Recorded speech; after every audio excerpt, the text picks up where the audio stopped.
అందరికీ నమస్కారం.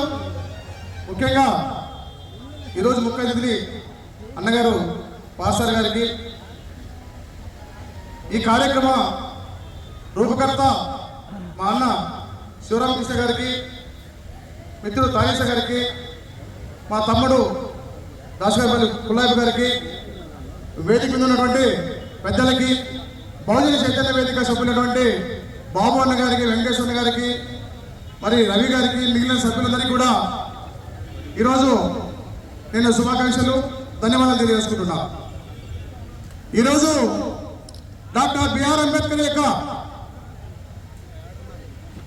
135వ జయంతిని పురస్కరించుకుని పెద్ద ఎత్తున బహుజన చైతన్య వేదిక ఆధ్వర్యంలో బెంగాలికం అంబేద్కర్ వారసులు, ప్రజాస్వామ్యవాదులు, బహుజనవాదులు రావడం అనేది చాలా మంచి సూచిక, మంచి పరిణామాన్ని సందర్భంగా తెలియజేసుకుంటున్నాం.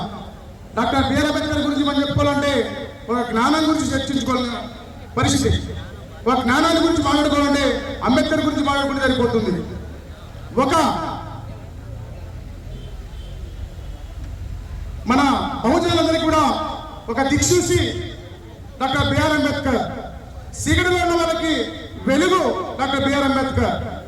అజ్ఞానులకు విజ్ఞానంగా కనబడే డాక్టర్ బిఆర్ అంబేద్కర్. అంతేకాదు బడుగు బలహీన వర్గాలైనటువంటి మనందరికీ కూడా ఈరోజు ఇంత స్వేచ్ఛగా రోడ్ల మీద తిరుగుతున్నామంటే, ఇంత మంచి బట్టలు వేసుకుంటామంటే, కాలంలో తిరుగుతున్నామంటే, లేదా అసెంబ్లీలో పోతున్నామంటే, పార్లమెంట్కి వెళ్తున్నామంటే, సర్పంచ్గా మనం పరిపాలన చేస్తున్నామంటే డాక్టర్ బిఆర్ అంబేద్కర్ ఒక్కరే కారణం. డాక్టర్ బిఆర్ అంబేద్కర్ ఒక్కరే కారణం ఎందుకు చెప్తున్నానంటే, డాక్టర్ బిఆర్ అంబేద్కర్ అనేవాడే లేకపోతే ఎస్సీ ఎస్టీ బీసీ మైనారిటీలందరూ కూడా ఇంకా ఇంకా ఇంకా ప్రజల్లో, పల్లెల్లో మనం ఇంకా వెనుకబడి ఎవరో చెప్పిన పని చేసుకుంటూ, కూలి పని చేసుకుంటూ, వాళ్ళు కాళ్ళతో చూపిస్తామని చేతులు చేసుకుంటూ ఇంకా బతికే పరిస్థితి ఉంది. డాక్టర్ బిఆర్ అంబేద్కర్ ఇలాంటివన్నీ గమనించాడు కాబట్టి ఉన్నత విద్య కోసం సంవత్సరానికి మద్దతించాలంటే డాక్టర్ బిఆర్ అంబేద్కర్ మన దేశం గురించి, ఈ బడుగు బలహీన వర్గాల ప్రజల గురించి, ఈ పీడిత వర్గాల గురించి ఎంతగా ఆలోచించాడో, ఎంతగా మదనపడ్డాడో, ఎంతగా వేదన చెందాడో మనం అర్థం చేసుకోవాలా. డాక్టర్ బిఆర్ అంబేద్కర్ అంటే నువ్వు, నేను, మనందరం కూడా డాక్టర్ బిఆర్ అంబేద్కర్ వారసుగా చెప్పుకోవడానికి గర్వంగా ఫీల్ అయినాం. ఎందుకంటే డాక్టర్ బిఆర్ అంబేద్కర్ అనేవాడే లేకపోతే ఈ రోజు పాఠశాలలో కూడా నాకు తెలిసి ఎమ్మెల్యే వాడు, లేకపోతే ఎంపీ వాడు, లేకపోతే జిల్లా పరిషత్ చైర్మన్ అంటే దానికి కారణం డాక్టర్ బిఆర్ అంబేద్కర్. ఒకవేళ ఎన్టీఆర్ గారు జిల్లా పరిషత్ చైర్మన్ స్థానిక సంస్థల్లో రిజర్వేషన్ ఇచ్చిండొచ్చు. ఆ రిజర్వేషన్ ఇవ్వడానికి కారణం డాక్టర్ బిఆర్ అంబేద్కర్ గారు ముఖ్య కారణం. లేకపోతే ఈ రోజు అమెండ్మెంట్ చేయడానికి ఎన్టీఆర్ కూడా అవకాశం లేకుండా డాక్టర్ బిఆర్ అంబేద్కర్ రాజ్యాంగం రాయకపోతే ఆ అవకాశం కూడా మన రాజ్యాంగంలో ఈ ఉన్నత వర్గాలు కల్పించే కాదని విషయాన్ని ఇక్కడ నేను చెప్పదలుచుకున్నా.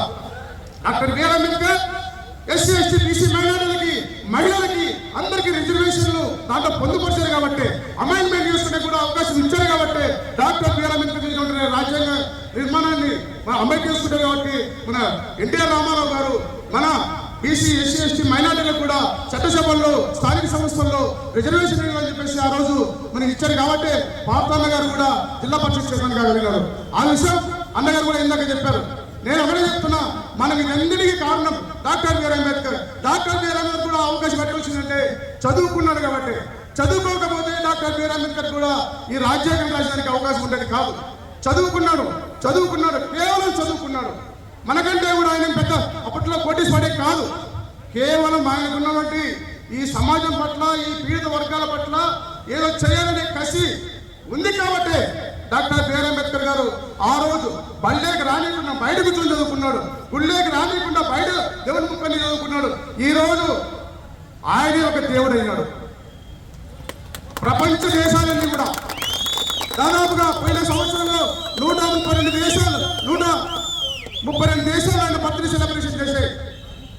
ఐక్యరాజ్య సమితిలో ఆయన బర్త్డే సెలబ్రేషన్ ని ప్రపంచ విజ్ఞాన దినోత్సవంగా ప్రకటించిందంటే డాక్టర్ బిఆర్ అంబేద్కర్ ఈ ప్రపంచంలోనే గొప్ప మేధావని ఖచ్చితంగా చెప్పగలను.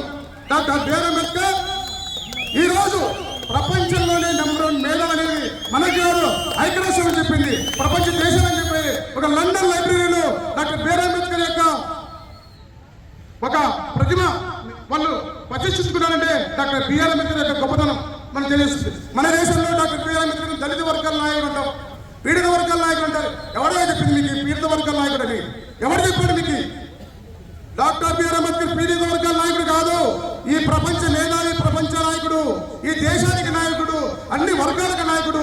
డాక్టర్ బిఆర్ అంబేద్కర్ 80% ఉన్నటువంటి ఈ ఎస్సీ బీసీ మైనార్టీలకి 50% రిజర్వేషన్ ఇస్తే 20%కి 50% ఇచ్చిన మహనీయుడు డాక్టర్ బిఆర్ అంబేద్కర్. అలాంటి నాయకుడిని మీరు అంటారు ఒక కులానికి నాయకుడని, ఒక మతానికి నాయకుడు, ఒక ప్రాంతానికి నాయకుడని. ఆయన పీడిత వర్గాల నాయకుడు కాదు, అన్ని వర్గాల నాయకుడు. ఆ వర్గాల్లో పుట్టినాడు కాబట్టి ఎక్కువ భాగం పీడితపడుతున్నారు కాబట్టి మనకు ఎక్కువ హక్కులు ఇవ్వాలని చెప్పేసి ఆ రోజు పోరాడి ఆ రోజు సాధించిన తప్ప ఆయన ఎప్పుడు ఒక వర్గం కోసమో ఒక ప్రాంతం కోసమో పోరాటం చేసిన వ్యక్తి కాదు. ఈ దేశం ఆర్థికంగా, సామాజికంగా, రాజకీయంగా అన్ని రంగాల్లో ముందుకెళ్ళాలి, ప్రపంచంతో పోటీ పడాలని చెప్పేసి డాక్టర్ బిఆర్ అంబేద్కర్ అన్ని వర్గాలకి, అన్ని ప్రాంతాలకి, అన్ని రాష్ట్రాలకి సమాన హక్కులు, అవకాశాలు కల్పించి పొందుపరిచారు. కాబట్టి ఈ రోజు భారతదేశం రాజ్యాంగం ప్రపంచంలో మిగిలిన రాజ్యాంగాలు అన్నిటికంటే కూడా చాలా గొప్ప లిఖిత రాజ్యాంగంగా ఈ రోజు ప్రపంచంలోనే కీర్తించబడతా ఉంది. ఇంత పెద్ద లిఖిత రాజ్యాంగం ప్రపంచ దేశాల్లో ఎక్కడ లేని విషయాన్ని ఈ సందర్భంగా తెలియజేసుకుంటారు. డాక్టర్ బిఆర్ అంబేద్కర్ అంటే ఆయన ఒక ఎవరెస్ట్ శిఖరం కంటే కూడా ఎత్తైన వాడు. ఆకాశం ఎంత ఉందో, భూమి ఎంత ఉందో, ఈ సముద్రం ఎంత ఉందో అన్నిటికంటే మించిన గొప్ప వ్యక్తి, అంత మేధావి డాక్టర్ బిఆర్ అంబేద్కర్ అనే విషయాన్ని తెలియజేసుకుంటూ మరి నేను ఒకటే చెప్తున్నా, మన బహుజన చైతన్య వేదిక శివరామకృష్ణ ఆధ్వర్యంలో ఇంకా మంచి కార్యక్రమాలు చేయాలి. ఎందుకంటే ఆయన తన చదువు విద్యావంతుడైనా కూడా బాగా చదువుకొని ఒక ఉద్యోగం టీచర్ ఉద్యోగాన్ని మానుకొని ఈ సమాజానికి, ఈ ప్రజలకి ఏదో చేయాలి, ఈ బడుగు బలైన వర్గానికి ఏదో చేయాలి, తన ఉద్యోగాన్ని సైతం మానుకొని ఈ రోజు మీ అందరి కోసం, మనందరి కోసం, బడుగు బలైన వర్గాల కోసం, బహుజనుల కోసం ఈరోజు ఇంత పెద్ద ఎత్తున ఈ కార్యక్రమం నిర్వహించాలంటే ఆయన చదువుకునే ఉద్యోగం చేసుకుంటే సరిపోతుంది, తన కుటుంబం సాగుతుంది. కానీ డాక్టర్ బిఆర్ అంబేద్కర్ స్ఫూర్తితో నేను కూడా ఈ సమాజానికి నా వంతుగా ఎంతో కొంత చేయాలని చెప్పేసి ఈ కార్యక్రమాన్ని తీసుకుంటాడు. ఇట్లా మన బహుజనులంతా కూడా ఇలాంటి నాయకుడికి దాశగారి తమ్ముడు ఉన్నాడు. ఆయన కూడా గత 10 సంవత్సరాలుగా ఎన్నో ఉద్యమాలు చేశారు. ఈ ఉద్యమకారులందరూ మనం కాపాడుకోవాల్సిన అవసరం మనకుంది.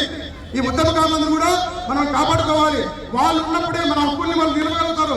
లేదంటే ఇప్పుడు పరిపాలన చేస్తున్నట్టు ఇలాంటి ప్రభుత్వాలు మన హక్కుల్ని ఒక్కొక్కటి కాలదాసులు వచ్చినప్పుడు వీళ్ళు సొంత పట్టుకొని నిగ్గదీసి మన హక్కుల్ని కాపాడదాంట్లో ఇలాంటి బహుజన చైతన్యం కావచ్చు, ఎస్సీ జనసంఘం కావచ్చు, ఏ సంఘమైనా సరే గట్టిగా నిలదీసి సొంత పట్టుకొని అడిగేదానికి అవకాశం ఉంటుంది. కాబట్టి మనం పార్టీలో ఉండొచ్చు, ఉన్నాం, ఎవరి పార్టీలో ఉన్నాం, కానీ హక్కుల కోసం పోరాడేటువంటి మన నాయకుడిని మనం కాపాడుకోవాలా, అండగా ఉండాలా, వాళ్ళకి తోడుగా ఉండి మనం నిలబడి వాళ్ళకి పోరాటం చేసి వాళ్ళకి శక్తినిస్తే వాళ్ళకి ఖచ్చితంగా మన తరపున పోరాడి ఈ రోజు మనకు ఉన్నటువంటి హక్కులన్నీ కూడా కాపాడుతున్న విషయాన్ని తెలియజేసుకుంటూ నాకు ఈ అవకాశం బహుజన చైతన్య వేదిక నాయకులు, కార్యకర్తలు అందరికీ, ముఖ్యంగా మా ఆయన శ్రీరామ్ కృష్ణ గారికి ధన్యవాదాలు చేస్తున్నాను. Thank you very much.